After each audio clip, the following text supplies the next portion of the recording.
ফারুক ইহসান, আপনারা যে সংস্কারের কথা বলেন সেই সংস্কারটা আসলে মানুষের জন্যই। এই অন্তর্বর্তী সরকারের সময় 1.5 বছর শুধু আমরা সংস্কারই শুনলাম। কি এমন সংস্কারটা হলো যে আমাদের এই শিশুরা এভাবে প্রাণ যাচ্ছে? এটা স্পষ্টভাবে অন্তর্বর্তীকালীন সরকারের একটা ব্যর্থতা এবং অন্তর্বর্তীকালীন সরকারের কাছে এই ব্যাপারে জবাবদিহিতা প্রয়োজন। এবং পাশাপাশি তার এখানে যদি তাদের কোনো প্রকার অবহেলা থেকে থাকে তাদের বিরুদ্ধে আমার মনে হয় অবিলম্বে আমাদের মানে ফর্মাল প্রসিডিউরে যাওয়া উচিত। এই ব্যাপারে আমি একমত।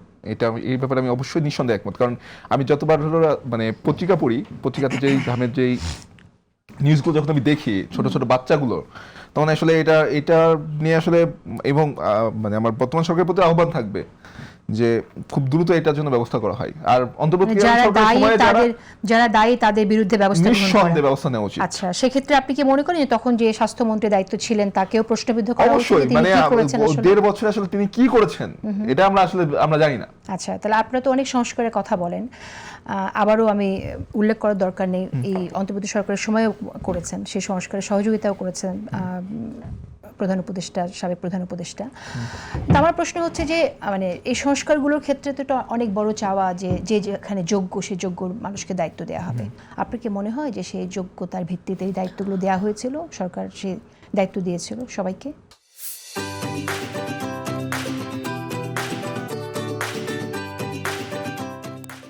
প্রথমত যেটা আসি সেটা হচ্ছে যে বৈষম্যবিরোধী ছাত্র আন্দোলনের 6 সদস্যের একটা লিয়াজু কমিটির কথা বললেন, যারা হচ্ছে উপদেষ্টা পরিষদ গঠনের জন্য এটা করেছিলেন। তো এই 6 সদস্যের ভিতরে আমি ভাইকে জিজ্ঞাসা করছিলাম যে ভাই বিএনপি নাকি আছেন নাকি। তো ওই সময় আরিফ আদিব যিনি ছিলেন ছাত্র অধিকার পরিষদের কেন্দ্রীয় সভাপতি, উনিও ওই সেই সদস্যের একজন, মানে ওনাদের সংগঠন থেকে আর কি।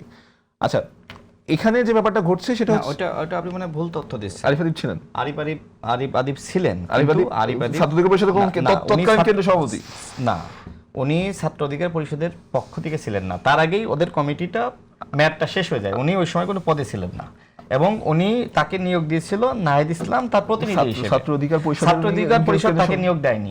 কেন্দ্রীয় সভাপতি ছিলেন তো উনি সাধারণ সম্পাদক ছিলেন, সেক্রেটারি ছিলেন, কিন্তু তবে আমার যেটা উনি আমাদের দলগত সিদ্ধান্ত তাকে বসানো হয়নি, নিয়োগ দেওয়া হয়নি। এটা আপনারা দিয়েছিলেন। আচ্ছা, আপনি তো এখন হলো মানে আপনি তো বিএনপি লোক, আপনি তো গণ অধিকারের না। আচ্ছা আসি, তো আপনি জানেনই। আচ্ছা আসি, তো প্রথমত যেটা ব্যাপারটা সেটা হচ্ছে এখানে যেখানেই মানে উনাকে তো একটা দায়িত্ব দেওয়া হয়েছিল, উনি সেই দায়িত্ব পালনে ব্যর্থ হয়েছেন। আদিবাদী না স্বাস্থ্য উপদেষ্টা যিনি, আচ্ছা, এবং তাকে অবশ্যই বিচারের সম্মুখীন করা উচিত। এই ব্যাপারে আমি আপনাদের সাথে একমত। আমি মনে করি তাকে ফাঁসি দেওয়া উচিত, সে যে অপরাধ করেছে। আচ্ছা, এটা বিচারটা আদালত করবে। ঠিক আছে, আপনারা বিচার ব্যাপারে আপনারা একমত, ঠিক আছে, আমরাও চাই যে বিচার হোক, কারণ বিচার না হলে যার যে দায়িত্ব একটা বিষয় আসি, সেটা হচ্ছে স্বাস্থ্য সংস্কার কমিশন নামে একটা কমিশন গঠিত হয়েছিল। এই স্বাস্থ্য কমিশনের একটাও মানে আপনার হচ্ছে কোনো প্রকার যে সুপারিশগুলো ছিল, একটা সুপারিশেও মানে উনি বাস্তবায়িত করেন নাই, বাস্তবায়িতের জন্য কাজও করেন নাই।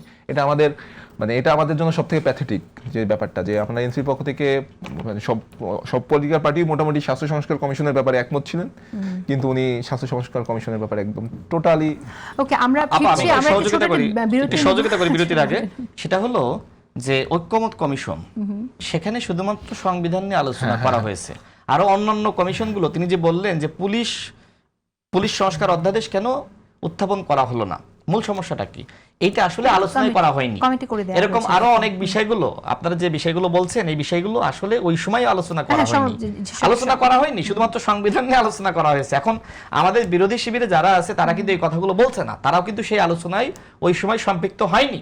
তার মানে কি, এখন নির্বাচিত সরকার এসেছে, এখন যে বিষয়গুলো নিয়ে আমাদের মত পার্থক্য আছে, যেহেতু ঐক্যমত কমিশন এই বিষয়গুলো আলোচনা করে নাই, সুতরাং এখন তো আমাকে আলোচনা করতে হবে। আমি এই জন্যই বলছি যে আসেন আলোচনা করি না, সেই সময় লিখিত দিয়েছে, আলোচনা তো করা দরকার ছিল। তো লিখিত তো সংবিধান নিয়ে দেওয়া হয়েছিল, তাহলে ওইটা নিয়ে আপনি কেন আলোচনা করলেন? সবগুলোর ক্ষেত্রে তো একই কথা ছিল।